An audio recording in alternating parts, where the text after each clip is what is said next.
global warming is connected to consciousness.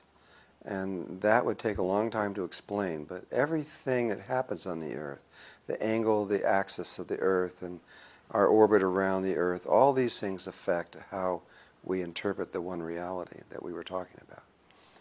Global warming is nothing new. Of course it's happened before. We've traced it back 240 million years. And there's been a cycle going on for a very long time. There's a man named Dr. John Hamaker. His work was significant, and that was in, I believe it was the late 60s or so when he presented that information to the world. Hardly anybody ever brings them up. But he went around to ancient lake beds all over the world and took core samples that were 6 inches in diameter and 11 feet deep, and he could see back into about 200 and something million years in these core samples. And they can just read this, and what they discovered is that the ice ages have been very periodic. Basically, the ice ages are about 90,000 years long, and the warm periods are about 10,000. They actually range from about 8 to 12, but they're about 10,000 years long. And so you see, what they found in the lake beds was you see 90,000 years approximately of no pollen, because it's just ice and no growth of plants or anything else like that, and then followed by a little period of 8 to 10, 12,000 years, about 10,000 years long, of where there's pollen, followed by another 90,000 years of no pollen, and it just went like a clock going down in for millions and millions and millions and millions of years, hundreds of millions of years. And so sure, this is nothing new, but to say that it's no big deal, when we go from a warm period into an ice age, that's a big deal, because the average temperature of the Earth drops to minus 50 degrees below zero average in 72 hours. And that's been scientifically proven. In 3 days, it drops. And so most of the life on the Earth, if that were to happen, would die, would perish. It's always happened that way. It's part of life. It's the way Mother Earth has set it up. So we can't say it's bad or wrong. It just is. And so those people were able to track exactly what the Ice Age was tied to. And we now know it's not a theory. Well, everything is a theory in a way, because we never know what life is going to do for sure this next time around. It's like the sun coming up in the morning is a theory, even though it's been coming up every single time. Maybe this time it won't. You don't know that for sure. Yeah. But the probability is very high. And what John Hamaker found was that the ice ages were tied to minerals, the minerals that are in the dirt.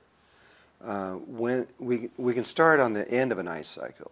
When the dirt all over the Earth, all over the world, runs out of minerals, and it's finite. There's a certain amount in there. When they run out, the trees begin to die, and they get weak, and diseases start coming up. The pine trees here in the United States, they say the beetles are killing them. It's not the beetles. If you go deeper into that, there's 6 diseases hurting those trees, and those trees their immune systems are getting weak, and the beetles just come in and finish them off.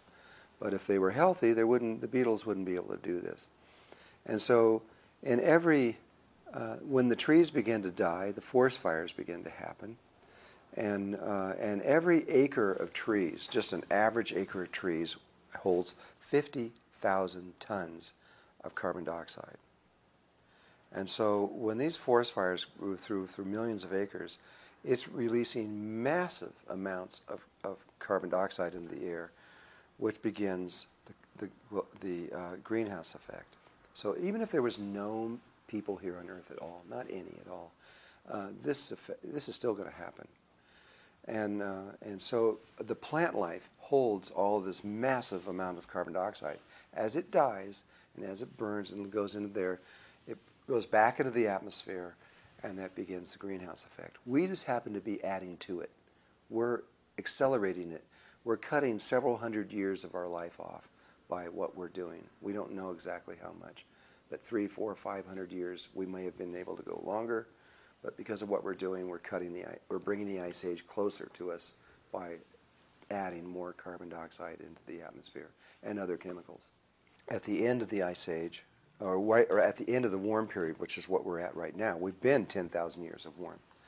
And when we get to the end, the minerals run out, the trees die, and everything, and it goes up in the air. The greenhouse effect begins to happen, and that begins to warm up the oceans. And right now, the oceans around the equator are like 86 degrees. That's not normal. They're very warm. That produces vast amounts of water. It goes in the air, tracks over, goes to the two poles, and begins to build the ice up. But at the same time, the warm temperature begins to melt this ice. And so now there is another factor in this which Dr. John Hammaker didn't understand. And that is the ocean currents and how they hold the weather patterns. The patterns that we know, like in Germany they have a certain time when spring comes, and when certain days, and it's different all over the world. Sahara Desert doesn't get rain, but 13,000 years ago the Sahara Desert was a rainforest, and so things change. And why do they change? Because one of the reasons, not the only one, but one of the reasons is that these ocean currents change. We tend to think that the way the life has been on Earth for the last 150 years is the way it's kind of always been.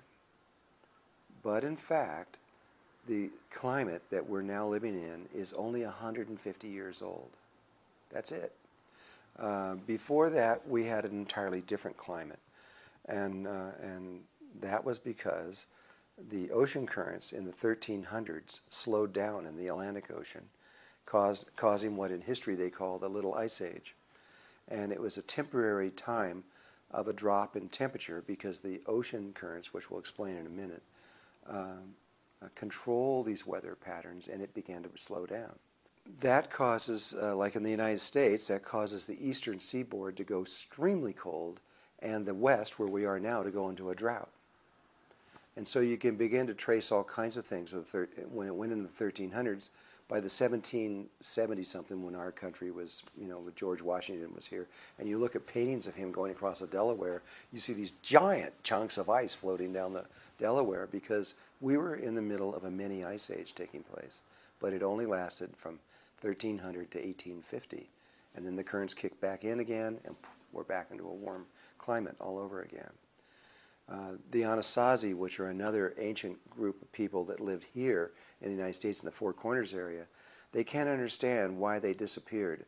They said, well, why did it look like they just left in a single day and disappeared? But they didn't tie the weather pattern breakdown at that time.